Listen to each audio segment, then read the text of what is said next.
وہ لوگ جو سود کھاتے ہیں کھڑے نہیں ہوں گے مگر جیسے وہ شخص کھڑا ہوتا ہے جسے شیطان نے چھو کر خپتی بنا دیا ہو۔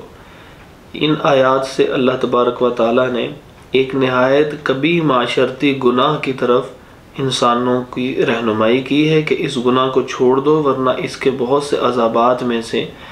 ایک عذاب یہ ہوگا کہ جس وقت قیامت کا دن ہوگا تو جیسے کوئی بندہ باولا ہو جاتا ہے، وہ اپنے پاؤں پہ کھڑا نہیں ہو سکتا، تو اس وقت جو ہے وہ عجیب و غریب قسم کی حرکتیں کرتا ہے، کبھی ادھر گرتا ہے کبھی ادھر گرتا ہے، یعنی وہ بیلنس اس کا صحیح نہیں ہوتا۔ جیسے کسی بندے کے اندر کوئی شیطان نے اس کا دماغ میں خلل ڈال دیا ہو یا اس کو کوئی خرابی پیدا ہو گئی ہو، تو بالکل ایسے ہی یہ بے وقوفوں کی مانند ارد گرد گر رہے ہوں گے۔ اس کا سبب اللہ تعالیٰ نے ذکر کیا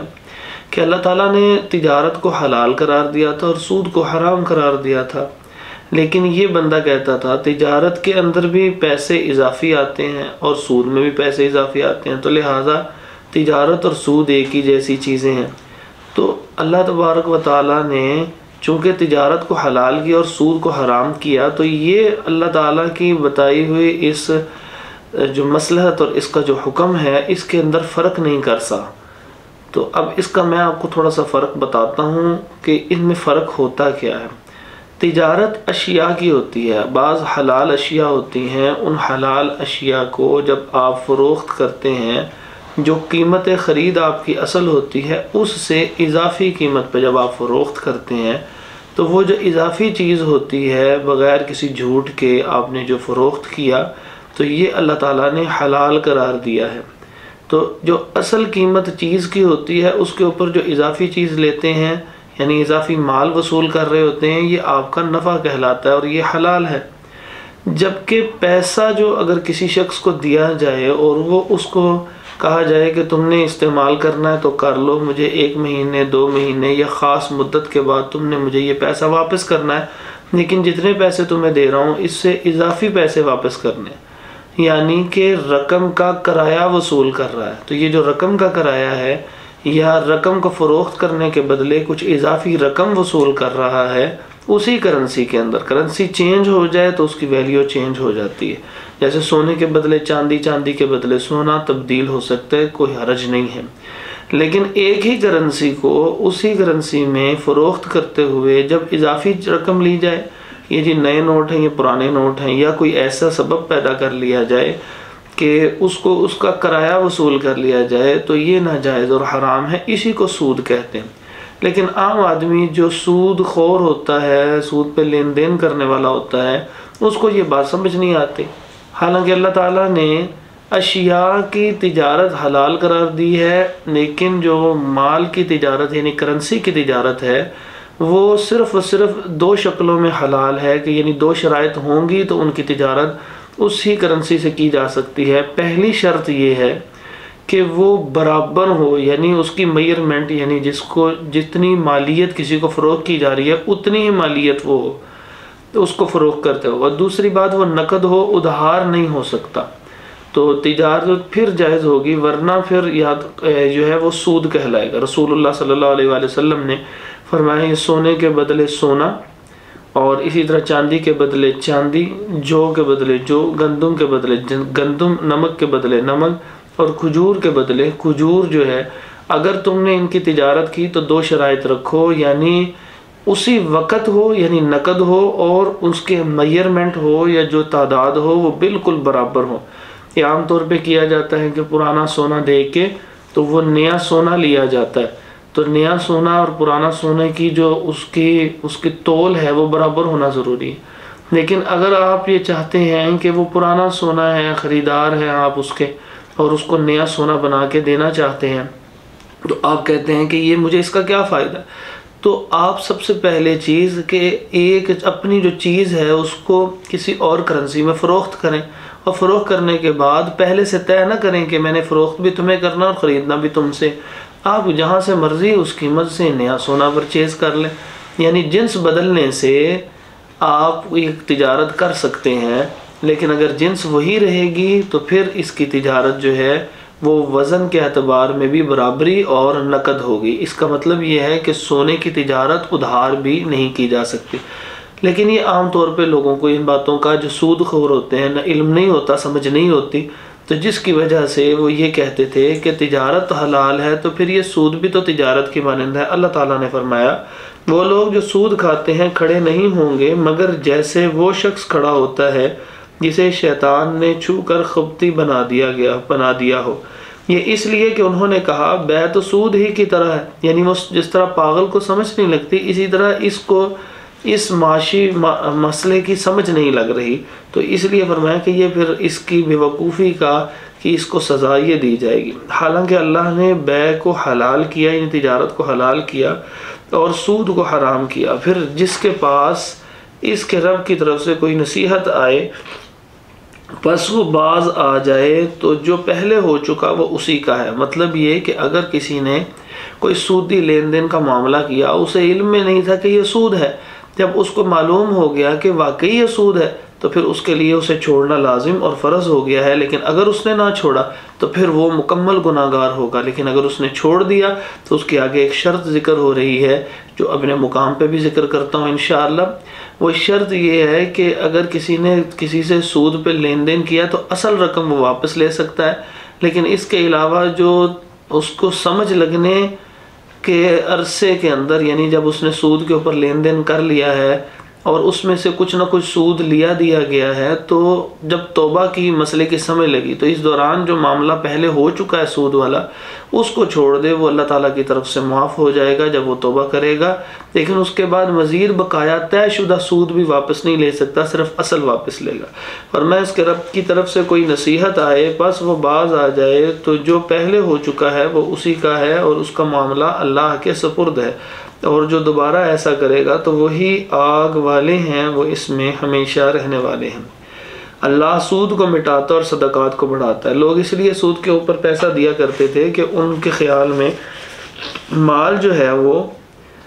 جب ہم کسی کو طے شدہ اضافے سے مال بیچ دیتے ہیں، یعنی مال کی بجائے کہنا ہے کہ جو رقم اس کو دے دیتے ہیں یا سود کے اوپر رقم دیا جاتا ہے تو وہ ایک یقینی اضافہ ہوتا ہے، تو اس میں ایک اضافہ محسوس ہو رہا ہوتا ہے۔ تو فرمایا کہ یہ اضافہ تمہیں محسوس ہو رہا ہے، اللہ تعالیٰ سود کو مٹاتا ہے، یعنی اس کا انجام ختم ہو جانے والا ہے۔ دنیا میں 4 پیسے بڑھ بھی جائیں گے تو وہ پھر آہستہ آہستہ کہیں نہ کہیں ختم ہو جائیں گے، یا کوئی بیماری آ جائے گی، یا مصیبت اور آفت آ جائے گی، یا چوری ڈکیتی ہو جائے گی، یا پھر اللہ تعالیٰ تجھے اتنا مشغول کر دیں گے کہ تیرا پیسہ تجھے ہی خرچ کرنے کی توفیق نہیں ملے گی، یا پھر کوئی ایسا تیرے اوپر مسلط ہو جائے گا تیرا وارث کہ جو تیری زندگی میں ہی تجھ سے وہ پیسہ واپس لے لے گا، یا کوئی اور نقصان ہوگا، یا آخر قیامت کے دن تجھے بہت زیادہ نقصان ہوگا۔ اسی لیے فرمایا اللہ سود کو مٹاتا ہے، اس کی طرف نہ آؤ، یہ یقینی اضافہ نہیں بلکہ اللہ کے فرمان کے مطابق یقینی گھاٹا ہے، جبکہ اس کے مقابلے میں صدقات کو بڑھاتا ہے، یعنی اللہ کے راستے میں خرچ کرنے کے سے مال بڑھ جاتا ہے۔ اور فرمایا اور اللہ کسی ایسے شخص سے محبت نہیں رکھتا جو سخت ناشکرا اور سخت گناہ گار ہو۔ یعنی اللہ تعالیٰ نے تجھے مال دیا تھا حضرت انسان، تجھے چاہیے یہ تھا کہ غریب آدمی کو اس مال کے شکرانے کے طور پہ یا صدقہ کرتا یا پھر اس کو قرض دے دیتا، کیونکہ سود کے اوپر کام کرنے والا، سود کے اوپر پیسہ لینے والا دراصل اپنی ضرورت پوری کر رہا ہے، تو جب وہ ضرورت پوری کر رہا ہے تو تجھے چاہیے تھا کہ اللہ نے تجھے جو مال دیا ہے اس مال کا شکر ادا کرتے ہوئے اس کو قرض ہی ادا کر دیتا۔ قرض کا اتنا زیادہ اجر و ثواب ہے کہ فرمایا کہ جتنا انسان نے قرض کسی کو دیا ہے، جتنے ایام کے لیے دیا ہے، اللہ تعالیٰ ہر دن کے بدلے میں اس شخص کو اتنا ہی صدقہ کرنے کا ثواب عطا فرماتے ہیں۔ اور اگر وہ بندہ اس مہلت کے بعد نئی مہلت دے دے، کچھ دن اور اس کو دے دیتا ہے، تو وہ جو اضافی مہلت دے گا اس کو ڈبل صدقہ کرنے کا ثواب اللہ تعالیٰ عطا فرمائے گا۔ تو لہٰذا شکر گزاری مال کی یہ ہے کہ لوگوں کو صدقہ دیا جائے اور ان کی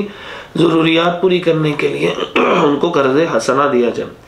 فرمایا کہ اللہ کسی ایسے شخص سے محبت نہیں رکھتا جو سخت ناشکرا، سخت گناہ گار ہو۔ فرمایا بے شک جو لوگ ایمان لائے اور انہوں نے نیک اعمال کی اور نماز قائم کی اور زکوٰۃ دی، ان کے لیے ان کا اجر ان کے رب کے پاس ہے اور ان پر نہ کوئی خوف ہے اور نہ وہ غمگین ہوں گے۔ یعنی پہلے وہ انجام ذکر کیا بدعمالی کا، اب اس کے بعد نیک اعمال کا انجام ذکر کرتے ہوئے فرمایا کہ نیک عمل کرنے والوں کو قیامت کے دن پریشانی نہیں ہوگی، جب یہ کہ اس کے مقابلے میں پہلے سود جو ایک نہایت برا عمل ہے اس کا انجام ساتھ ذکر کر دیا۔ یہ قرآن مجید کی خوبی ہے، کسی جگہ پہ جنت کا تذکرہ ہو تو ساتھ ہی جہنم کا تذکرہ بھی ہوتا ہے، کسی جگہ کے اوپر ایک کے حقوق ذکر کیے جائیں تو ساتھ ہی دوسرے کے حقوق بھی ذکر آپ کو مل جائیں گے۔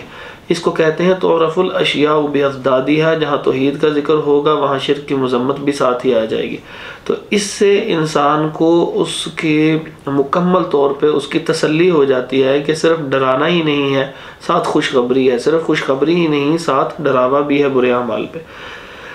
فرمایا کہ اے لوگو جو ایمان لائے ہو اللہ سے ڈرو اور سود میں سے جو باقی ہے چھوڑ دو اگر تم مومن ہو، یعنی تم نے بہت زیادہ رقم بھی لینی ہو تو تب بھی اللہ تعالیٰ کا حکم آ گیا اس کو سود کو بقایا کو چھوڑ دو، جو پہلے گزر چکا سو گزر چکا، اب تم صرف اصل مال لے سکتے ہو۔ پھر فرمایا پھر اگر تم نے یہ نہ کیا تو اللہ اور اس کے رسول کی طرف سے بڑی جنگ کے اعلان سے آگاہ ہو جاؤ، یعنی جان لو کہ اللہ اس کے رسول کی طرف سے اب ایک جنگ ہے۔ تو جنگ کے اندر جب اللہ تعالیٰ ایک طرف موجود ہوں تو اس کا مطلب یہ ہے کہ پھر اللہ ہی جیتیں گے اور تمہارا انجام کوئی اچھا نہیں ہوگا۔ اور فرمایا اگر توبہ کر لو تو تمہارے لیے تمہارے اصل مال ہیں، نہ تم ظلم کرو گے اور نہ تم پر ظلم کیا جائے گا، اور اگر کوئی تنگی والا ہو تو آسانی تک مہلت دینا لازمی ہے، یعنی اگر کوئی غریب آدمی ہے ابھی وہ پیسے دے نہیں سکتا تو تم پہ لازمی ہے کہ اس کو تھوڑی دیر کی مہلت دے دو، اور یہ بات کہ صدقہ کر دو تمہارے لیے بہتر ہے، یعنی یہ سب سے بہتر بات یہی ہے کہ تم اس کو سارا کچھ جو اصل ہے وہ بھی اگر چھوڑ سکتے ہو، غریب آدمی ہے تو پھر تمہارے لیے یہ زیادہ بہتر ہے، یعنی کل قیامت کے دن تمہیں اس کا اجر و ثواب اللہ عطا فرما دیں گے۔ فرمایا اگر تم جانتے ہو۔ پھر اس کے بعد قرآن مجید کے اندر اس کے قیامت کے دن کے حوالے سے ایک بات ہے کہ اور اس دن سے ڈرو جس میں تم اللہ کی طرف لوٹائے جاؤ گے۔ اب یہ جملہ ذرا یاد رکھیے گا، یہ آیت کا ترجمہ، اور یہ آیت جو ہے یہ آیت نمبر سورۃ البقرہ کی 281 281 نمبر آیت ہے، اور یہ آخری آیت یعنی آخری قرآن مجید کے حوالے سے جو وحی نازل ہوئی ہے وہ آخری یہی ہے، اور آخری چیز کے اندر پوری تمام زندگی کا خلاصہ ذکر ہے۔ اور اس دن سے ڈرو جس میں تم اللہ کی طرف لوٹائے جاؤ گے، پھر ہر شخص کو پورا دیا جائے گا جو اس نے کمایا اور ان پر ظلم نہیں کیا جائے گا۔ یہ پوری زندگی کا خلاصہ ہے۔ اس کے بعد قرآن مجید کی سب سے طویل آیت ہے جس کے اندر ادھار لین دین کے حوالے سے، رہن رکھنے کے حوالے سے کچھ احکامات ذکر کیے جا رہے ہیں۔ ان کا خلاصہ یہ ہے کہ اگر تم نے کوئی ادھار لین دین کا معاملہ کرنا ہے تو سب سے بہتر اور مستحب عمل یہ ہے کہ تم نے اس کو لکھنا ہے۔ جب تم کوئی چیز لکھو گے تو جس نے ادھار لی ہے چیز وہ لکھے، اگر وہ اس قابل نہیں ہے کہ وہ لکھ نہیں سکتا تو پھر وہ لکھوائے کسی سے، یا پھر اگر وہ بالکل ہی نہیں لکھ سکتا تو پھر اس کا کوئی ولی ہو وہ لکھ لے، اور اس کے اوپر گواہ بھی بناؤ، اور 2 مرد گواہ بناؤ، چونکہ عموماً یہ کاروباری معاملات کی وجہ سے قرض کا لین دین ہوتا ہے۔ عورتوں کا یہ عام طور پر اسلام میں عورتوں کی کچھ شرائط کے ساتھ ان کے کاروبار کی اجازت تو موجود ہے، جیسے پردے کا حکم ہو، اس کو پابندی کے ساتھ ادا کیا جائے اور گھروں سے باہر نہ نکلا جائے زیادہ، تو یہ سارے جو احکامات ہیں کافی ان احکامات کی پابندی کے ساتھ عورت کام کر سکتی ہے، اپنی معاشی سرگرمیاں جاری رکھ سکتی ہے، لیکن عموماً جو ہے وہ عورتوں کا یہ جو ہے سروکار نہیں ہوتا۔ تو اس وجہ سے ان کو کہا گیا کہ اگر تمہیں 2 مرد گواہ اس وقت نہ ملیں جن پہ تم لوگ راضی ہو کہ انہیں گواہ بنا لیں، اس لین دین کے اوپر لکھ بھی لو اور گواہ بھی بنا لو، تو ان میں سے مرد نہ ملے تو ایک مرد کی جگہ 2 عورتیں رکھ لو، کیونکہ یہ ان کا سروکار نہیں ہے۔ تو اس کا مطلب یہ ہے کہ ایک عورت بھول جائے گی تو دوسری اس کو یاد کرا دے گی کہ یہ معاملہ اس طرح تھا، اور پھر سے لکھا ہوا بھی ہوگا۔ اور تیسری چیز مدت کا تعین بھی کر لو، یعنی اچھی طرح معاملے کو باندھ لیا کرو تاکہ کوئی فریق بھی نہ بھول سکے اور نہ بھاگ سکے۔ تو یہ قرض کے لین فرمایا کہ اگر تم نے کوئی سفر وغیرہ پہ ہوتے ہو اور پھر تم نے کوئی چیز کا لین دین کرنا ہے، تمہارے پاس کوئی لکھے لکھانے والی بھی نہیں ہے چیز، تو اپنی کوئی چیز رکھ کے قرضہ بھی لے سکتے ہو، اس کو کہتے ہیں رہن رکھنا۔ تو یہ جو رہن رکھا جاتا ہے اس کا ایک مسئلہ بڑا اہم ہے، وہ یہ ہے کہ اگر ایک بندے نے دوسرے بندے کے پاس کوئی پیسے لینے ہیں تو اب وہاں پہ دوسرا بندہ بطور ضمانت کوئی چیز اس کے پاس رکھوا دیتا ہے کہ جناب مجھے اس وقت 50 لاکھ کی ضرورت ہے، یہ میری ایک دکان ہے جو تقریباً اتنے کے قریب ہے، آپ اس کی رجسٹری یہ آپ رکھ لیں اور مجھے اتنے پیسے دے دیں، اگر کوئی آپ کو کمی بیشی محسوس ہو تو آپ اس میں سے پوری کر سکتے ہیں۔ تو یہ جو رہن رکھی ہوئی چیز ہے، اس رہن رکھی ہوئی چیز سے جو قرضہ دینے والا بندہ ہے وہ اس سے فائدہ نہیں اٹھا سکتا۔ عام طور پہ یہ کام کیا جاتا ہے کہ کسی بندے نے دوسرے بندے سے جب پیسے لینے ہوتے ہیں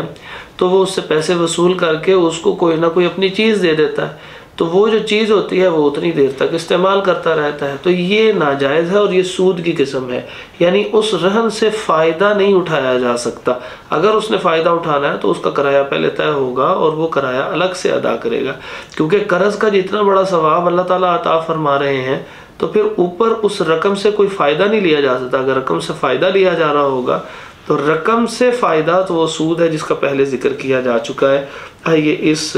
آیت کا ترجمہ اور اس سے اگلی آیت کا ترجمہ سماعت فرمائیے، اور یہ آیت قرآن مجید کی سب سے طویل آیت ہے۔ فرمایا اے لوگو جو ایمان لائے ہو، پس ایمان لائے ہو جب آپس میں ایک مقرر مدت تک قرض کا لین دین کرو تو اسے لکھ لو، اور ایک لکھنے والا تمہارے درمیان انصاف کے ساتھ لکھے، اور کوئی لکھنے والا اس سے انکار نہ کرے کہ لکھے جیسے اللہ نے اسے سکھایا ہے۔ جیسے اللہ نے اسے سکھایا ہے مطلب اللہ تعالیٰ نے اس کو لکھنا پڑھنے کی سعادت عطا فرمائی ہے۔ یہ بہت بڑی اللہ کی نعمت ہے، انسان کچھ لکھ لیتا ہے، تو جب اللہ تعالیٰ نے اسے یہ نعمت دی ہے تو وہ انکار نہ کرے اور باروں پہ نہ پڑے کہ میں نے نہیں یہ کام کرنا، اس کو چاہیے کہ وہ اس کو لکھے۔ اسے لازم ہے کہ لکھ دے، اور وہ شخص لکھوائے جس کے ذمہ حق ہو، یعنی آپ کسی کاتب سے جب چیز لکھوا رہے ہیں تو بندہ وہ لکھوائے گا جو مقروض ہوگا، قرضہ لینے والا ہو، اور اللہ سے ڈرے جو اس کا رب ہے۔ اصل میں شاید اس کے حکم کی یہ سبب ہو کہ بعض اوقات انسان قرضہ لے لے اور وہ بعد میں لکھن کا لین دین کا جو ہے وہ معاملہ ہے وہ اس کو بعد میں لکھوا رہا ہے، تو مقروض یہ کہہ سکتا ہے بعد میں مکرتے ہوئے کہ دیکھو جی مجھے تو پتہ ہی نہیں کہ کب میں نے واپس کرنا تھا یا قرضہ کتنا تھا، یہ تو مجھے پتا تھا، کوئی ایسی شرط آپ نے جی بعد میں ایڈ کر دی۔ تو اس بات سے بچنے کے لیے فرمایا کہ مقروض لکھوائے، اور ویسے بھی جس بندے نے قرضہ لیا ہو جب وہ لکھوایا ہوگا تو پھر وہ آگے پیچھے نہیں ہو سکے گا اور نہ ہی اس میں کمی بیشی کر رہا ہوگا۔ فرمایا اور اس میں سے کچھ بھی کم نہ کرے، یعنی جو باتیں طے کی گئی ہیں حلال شرائط میں سے وہ کوئی بھی کم نہ کرے۔ پھر اگر وہ شخص جس کے ذمہ حق یعنی قرض ہے، یعنی وہ جو مقروض ہے قرضہ لینے والا، بے سمجھ یا کمزور ہے یا وہ طاقت نہیں رکھتا کہ خود لکھوائے تو اس کا ولی انصاف کے ساتھ لکھوا دے، یعنی اس کو اتنی سمجھ بوجھ نہیں ہے کہ لکھنے والے کو کوئی عبارت صحیح طور پہ لکھوا سکے، تو پھر اس کا ولی کوئی سمجھدار وہ اس کی طرف سے عبارت بنا کے لکھوا دے جس پہ دونوں متفق ہوں۔ اور اپنے مردوں میں سے 2 گواہوں کو گواہ بنا لو، پھر اگر 2 مرد نہ ہوں تو 1 مرد اور 2 عورتیں ان لوگوں میں سے جنہیں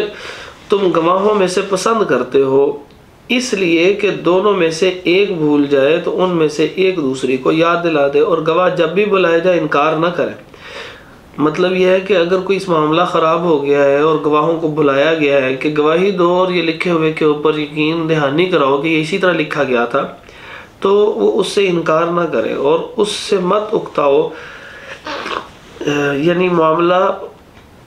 وہ چھوٹا ہے یا بڑا، یعنی بعض اوقات بالکل تھوڑا سا قرضہ ہوتا ہے تو انسان کہتا ہے اس کو میں کیا لکھوں۔ فرمایا کہ یہ چھوٹا بڑے کی بات نہیں ہے، جب یہ حکم دے دیا جائے تو پھر اس کو پورا کرنا ضروری ہے کہ اسے اس کی مدت تک لکھو۔ یہ کام اللہ کے نزدیک زیادہ انصاف والا اور شہادت کو زیادہ درست رکھنے والا اور زیادہ قریب ہے کہ تم شک میں نہ پڑو، کیونکہ بعض اوقات انسان جو ہے وہ بھولنا شروع ہو جاتا ہے کہ ہوا کیا تھا، ہوتے ہی ایماندار ہیں لیکن بھول جاتے ہیں، تو اس لیے فرمایا شک سے بچنے کے لیے یہ کام کر لو۔ مگر یہ کہ نقد سودا ہو جسے تم آپس میں لیتے دیتے ہو تو تم پر کوئی گناہ نہیں کہ اسے نہ لکھو، یعنی اگر کوئی نقد سودا لین دین کر رہے ہو اسی وقت تو پھر اس کو بے شک نہ لکھو، کوئی حرج نہیں ہے۔ اور جب آپس میں خرید و فروخت کرو تو گواہ بنا لو اور نہ کسی لکھنے والے کو تکلیف دی جائے، یعنی جو لکھنے والا ہے اس کو زبردستی ایسے وقت پہ مت بلایا جائے لکھنے کے لیے، یا لکھے ہوئے کے بعد اس کو بطور گواہ نہ بلایا جائے، اس کے اوقات کا خیال کریں، اس کی مصروفیات کا خیال کریں، صرف اپنے مسئلے کو حل نہ کریں بلکہ اس لکھنے والے یا گواہ کے حوالے سے بھی ان کی مصروفیات کا احساس کرتے ہوئے ان کو ان کے وقت کے مطابق بلائیں۔ یعنی ان کو بھی حکم دیا آپ بھی آ جائیں، لیکن ان کو کہا کہ کام تو آپ کا ہے، تو لہٰذا اپنے کام کو سنوارنے کے لیے دوسرے بندے کی مصروفیات کو خراب نہ کیا جائے، اور نہ ہی اس شخص کے اوپر کوئی دباؤ ڈال کے غلط وہاں پہ گواہی دلوائی جائے۔ فرمایا اور نہ کسی لکھنے والے کو تکلیف دی جائے اور نہ کسی گواہ کو، یعنی نہ گواہ کو اور نہ لکھنے والے کو، اور اگر ایسا کرو گے تو بے شک یہ تم میں پائی جانے والی بہت بڑی نافرمانی ہے، اور اللہ سے ڈرو اور اللہ تمہیں سکھاتا ہے اور اللہ ہر چیز کو خوب جاننے والا ہے۔ اور اگر تم کسی سفر پر اور کوئی لکھنے والا نہ پاؤ تو ایسی گروی لازمی ہے جو قبضے میں لے لی گئی ہو۔ یعنی یہ میں نے گروی کے جو احکامات آپ کے سامنے ذکر کیے ہیں کہ انسان کے پاس کوئی لکھنے والا نہیں ہے، گواہ نہیں ہے، اس کو پیسوں کی ضرورت پڑ گئی ہے تو اپنی کوئی قیمتی چیز دے کے قرضہ لے سکتا ہے۔ پھر اگر تم میں سے کوئی کسی پر اعتبار کرے تو جس پر اعتبار کیا گیا ہے وہ اپنی امانت ادا کرے اور اللہ سے ڈرے